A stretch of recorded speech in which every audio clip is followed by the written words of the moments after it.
In the heart of Whisperwood, where sunlight dripped through ancient leaves like golden honey, lived a girl named Lila.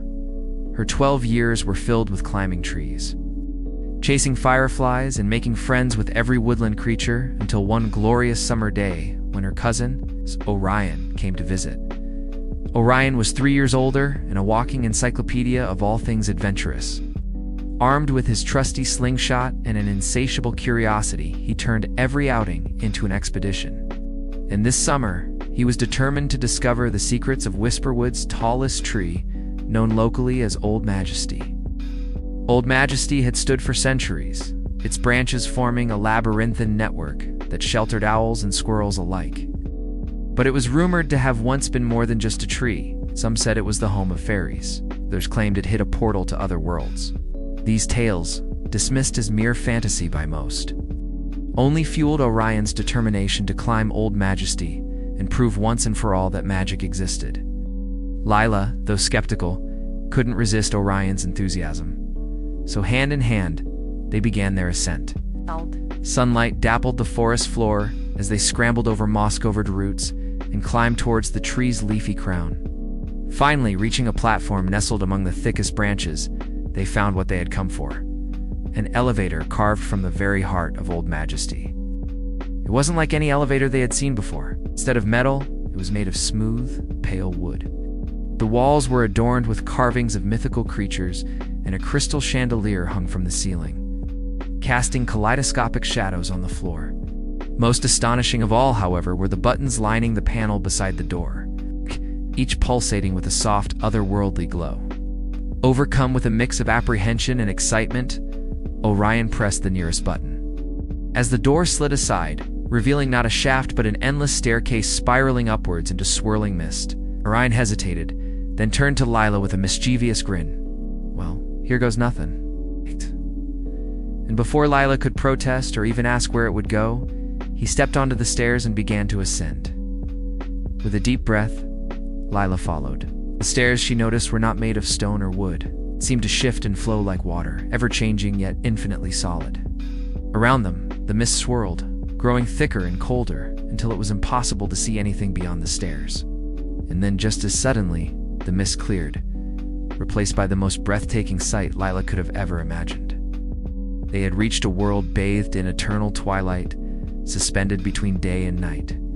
Above them, 2 moons hung like silver coins in a vast indigo sky, casting an eerie glow on the landscape below. The closer moon was shrouded in wisps of cloud that resembled spun sugar, while the farther one shone with a cold, unwavering light, its surface marred by deep, dark craters. Before them stretched a valley carpeted in what appeared to be living shadows, dancing and weaving as if alive. In the distance, mountains clawed at the sky, their peaks wreathed in mist and legend. To the north, towering structures resembling giant musical instruments hummed with a soft, haunting melody that seemed to resonate within Lila's very bones. And from somewhere in the distance came the sound of rushing water, like a mighty waterfall thundering into the abyss. But what truly stole Lila's breath away was the sky. It shimmered with 1,000 colors, each more vibrant than the last, painted in strokes that defied both brush and canvas. Swirls of crimson and gold gave way to cerulean and sapphire, all set against the backdrop of the twin moons. It was a spectacle of such magnificence that Lila forgot all about her fear and doubt, her whole being consumed by wonder. As she and Orion stood there mesmerized, a gentle breeze brushed against them, carrying with it the scent of 1,000 exotic blossoms and the sweet, earthy aroma of ancient forests. Lila closed her eyes, savoring the moment, feeling as though she had stepped into a dream. Suddenly, Orion, always the adventurer, shook Lila from her reverie. "Come on," he whispered, his voice hushed with awe. "Let's explore." Hand in hand, they ventured into the land of twilight, their laughter echoing softly in the gathering gloom. The closer moon cast long, dancing shadows as they walked, and the melody from the distant instruments grew louder, enveloping them in its ethereal embrace. They wandered for what felt like hours, discovering wonders around every bend. Crystal clear streams babbled over beds of polished obsidian, reflecting the sky above. Strange, beautiful flowers bloomed in hues they had never seen before, and the air teemed with unseen life, buzzing, chirping, and whispering among the leaves. At last, when the melody reached a crescendo, and the dancing shadows grew long, they came upon the source of the music, a grove of colossal trees unlike any they had seen in Whisperwood or anywhere else. Their trunks were smooth and white, resembling giant ivory tusks, and their branches were tipped with shimmering crystals that sang and swayed in the gentle breeze. The closer moon filtered through these crystals, scattering rainbows across the ground and setting the forest floor aglow. In the center of the grove stood a magnificent crystal palace, its spires reaching towards the heavens like the arms of a long-dead star. It was a place of such unearthly beauty that Lila and Orion could only stare in wonder.